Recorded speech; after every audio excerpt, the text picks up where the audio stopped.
Bom dia! Hoje é sexta-feira, chegando o final de semana então. Hoje nós temos duas aulas, né? Uma de português e uma de matemática. Como de costume, a Pro começa com a de matemática, que é a continuação da aula de ontem, né? Então o assunto ainda tá bem fresquinho aqui na nossa cabeça. E depois vocês ficam com a contação de histórias com a professora Amanda. E daí é mais relaxante, né? Ler, geralmente é uma atividade mais lúdica, aí vocês conseguem fechar a semana então com chave de ouro, certo? Hoje na aula de matemática nós vamos à aula 4, lá na apostila de vocês, tá na página 39. Como a Pro falou ontem, hoje a Pro vai falar um pouquinho para vocês sobre os tipos de gráficos, os gráficos mais comuns. Ontem, lá nas atividades de vocês já tiveram lá um tipo de gráfico que chamava gráfico pictórico.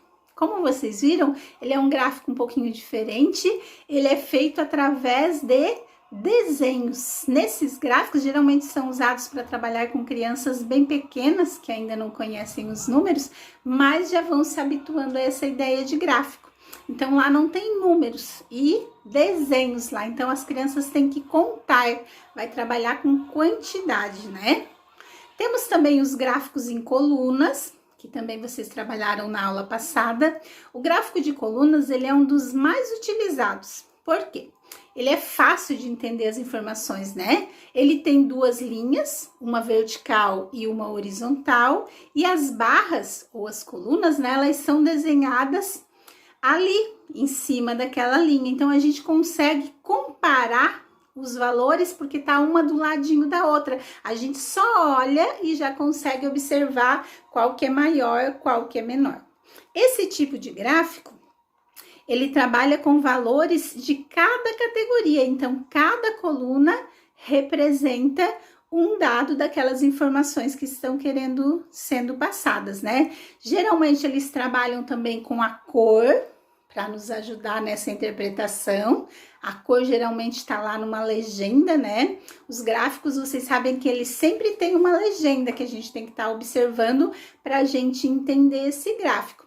Os gráficos também, eles têm um título, que geralmente é o assunto que vai estar sendo exposto ali naquele gráfico, e ele tem uma referência, né? Ele fala em que ano que foram colhidos aqueles dados para a construção daquele gráfico, tá? Além das colunas, o gráfico em barras, ele pode ser feito também por cones, alguns, né, eles usam aqueles conezinhos para, em vez de colunas ou barras, ou cilindros ou pirâmides, que seguem a mesma função das barras, né? Temos as duas retas ali e eles só vão colocando, então, os dados ali nas colunas ou em outra figura que eles escolheram. O gráfico de barras, ele também é usado para comparar quantidades, tá? E a disposição, ela facilita bastante na compreensão dos dados apresentados.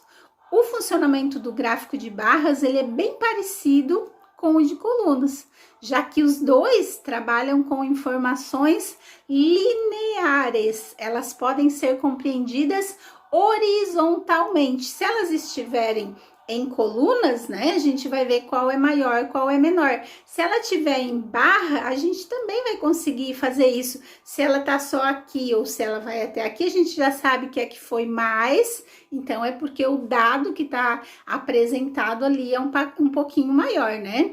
Quanto maior o comprimento de uma barra, maior é o valor que ela representa. Se a barra for bem pequenininha, então a gente sabe que esse valor é menor.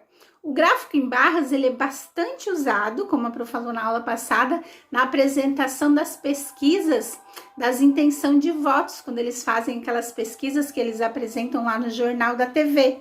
Dá pra gente ver, né? Em determinado tempo tinha tanto, em determinado dia tinha tanto. Aí eles vão vendo se vai aumentando ou se vai diminuindo, tá?